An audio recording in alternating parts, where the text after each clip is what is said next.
हाय दोस्तों, welcome back to my YouTube channel. आज हम बात करने वाले हैं MMPC 013 बिजनेस लॉ। एग्जाम बहुत पास आ चुके हैं।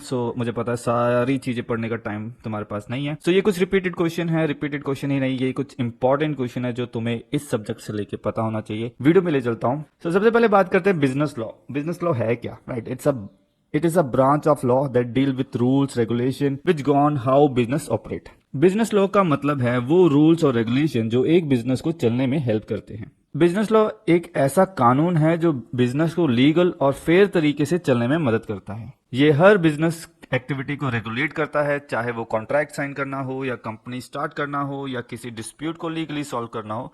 इन सब में बिजनेस लॉ बहुत इंपॉर्टेंट है, जो बताता है क्या सही है और क्या गलत। अब हम समझते हैं इसके ऑब्जेक्टिव्स क्या हैं। अब हम समझते हैं इसके ऑब्जेक्टिव्स क्या है। ऑब्जेक्टिव बोले तो इसका पर्पस क्या है, राइट? क्यों है बिजनेस लॉ, क्यों हमें उसकी जरूरत है? ओके, इसको याद करने का आसान तरीका है पी लॉक, राइट? याद रखना, business law P lock. P बोले तो protection of rights. Business honour और कंज्यूमर्स दोनों के राइट्स को प्रोटेक्ट करता है, राइट? फिर हमारे पास था legal structure. Legal structure partnership, company, सबका लीगल बेस देता है, राइट? कि अगर कोई पार्टनरशिप कर रहा है तो क्या क्या लीगली क्या क्या दोनों के हक है, क्या नहीं है, ताकि सबको पता हो कि क्या हो रहा है क्या नहीं हो रहा। ओके, ऑर्डर मेंटेन कराना। बिजनेस वर्ल्ड में डिसिप्लिन और ऑर्डर बनाए रखना भी लॉ का ही काम है।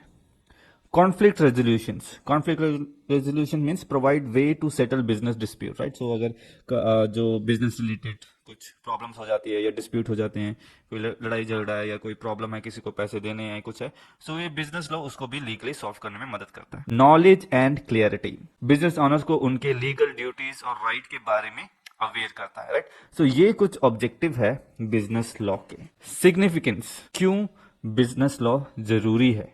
ओके, इसकी एक अभी डेली लाइफ में या बिजनेस वर्ल्ड में इन लॉ का क्या महत्व है। आज के मॉडर्न वर्ल्ड में बिजनेस लॉ बहुत जरूरी है। क्यों?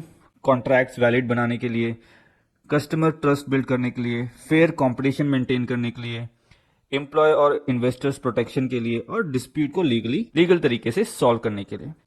ऑलमोस्ट सेम है, पर अगर आए तो दोनों जगह लिख देना। एक हेडिंग इंपॉर्टेंस दे देना, एक ऑब्जेक्टिव दे देना, और दोनों ही लिख देना, ठीक है? और हो सके तो थोड़ा इन्हें एक्सप्लेन कर देना। Sources of business law, right? अब ये लॉ बनाता कौन है, ये आते कहां से है, right? Sources of business law बोले तो बिजनेस लॉ बनाता कौन है, कहां से आते हैं? ओके, अब कहां से आते होंगे? सबसे पहले तो हमारा कॉन्स्टिट्यूशन, और हमारे कॉन्स्टिट्यूशन के हिसाब से कुछ फंडामेंटल लॉस होते ही हैं बिजनेस के हिसाब से। फिर हमारे आते हैं स्टैट्यूटरी लॉ। स्टैट्यूटरी लॉ क्या होता है? Law made by parliament. Okay, parliament में कोई नया एक्ट पास हो गया, कोई नया बिल पास हो गया। ओके, फिर हमारे पास आता है जुडिशली डिसीजन, राइट? जो बड़े कोर्ट के जज वगैरह नया लॉ निकाल देते हैं, कोई रूल कर देते हैं कि भाई अब से ऐसा ही होगा। ओके, उसको केस लॉ भी कहते हैं। उसके बाद हमारा आता है custom and tradition. Custom and tradition क्या है? जो लॉन्ग टाइम से फॉलो हो रहा है, राइट? जो सालों सालों से जो काम हो रहा है, जो जैसा होता था वैसा ही होना चाहिए। Okay, accepted by business practices followed over time. Okay, फिर आता है हमारे पास इंटरनेशनल लॉ, राइट? इन नाम से पता चल रहा है जो ग्लोबल ट्रेड वगैरह के लिए जो रूल्स रेगुलेशंस होते हैं कि कितना एक कंपनी कितना एक्सपोर्ट कर सकती है, एक कंपनी कितना इंपोर्ट कर सकती है, इसमें कितना टैक्स लगा सकते हैं। वो सब लॉ आएंगे तुम्हारे इसमें इंटरनेशनल लॉ में। ओके, ये सारे जो सोर्सेस हैं वो हैं लॉ के। फिर हम आते हैं basic principle of business law. Business law के कुछ बेसिक रूल्स हैं, राइट? जिसपे वो चलता है। एक कि फ्री कंसेंट होना चाहिए, कि अगर कोई भी लॉ है वो अगर अप्रूव हुआ है, राइट? अगर कोई एग्रीमेंट है तो जो भी एग्रीमेंट कर रहा है वो विलिंगली करने चाहिए। दोनों बंदों की, दोनों पार्टी की एग्रीमेंट होनी चाहिए। वो अपनी मर्जी से करें, ये नहीं कि हाँ भाई तुमने पेपर में जबरदस्ती वो ले लिए, साइन ले लिए, या पुरानी सिनेमा मूवीज में होता था कि भाई अंगूठे का छाप ले लिया, जबरदस्ती ले लिया। तो ऐसा नहीं होता। जो जो लॉज हैं वो कहते हैं कि जो भी अगर तुम बना रहे हो लीगल डॉक्यूमेंट, अगर उसमें साइन होगा तो दोनों पार्टी विलिंगली करेंगी तो ठीक है, वरना नहीं।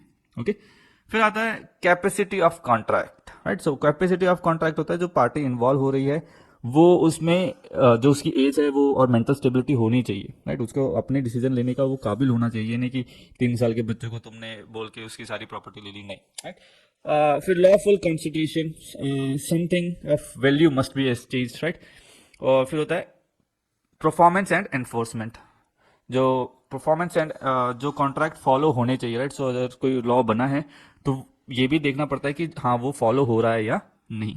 रेमेडीज फॉर ब्रीच, अगर कोई उन लॉ को तोड़ता है तो उसकी क्या पनिशमेंट होनी चाहिए, क्या लीगल एक्शन होना चाहिए, वो भी होना चाहिए, राइट। वो भी होना चाहिए। ये सब कुछ बेसिक रूल्स हैं। तो दोस्तों ये था एक कंप्लीट ओवरव्यू बिजनेस लॉ, एक ऐसा टॉपिक जो हर बार एग्जाम में रिपीट हुआ है। अगर आपको ये वीडियो पसंद आए तो लाइक और कमेंट जरूर करिएगा। अगर कोई डाउट है या कुछ चाहते हो कि ज़्यादा एक्सप्लेन किया जाए तो जरूर अपना बताएं। और हाँ, चैनल को सब्सक्राइब करना मत भूलें।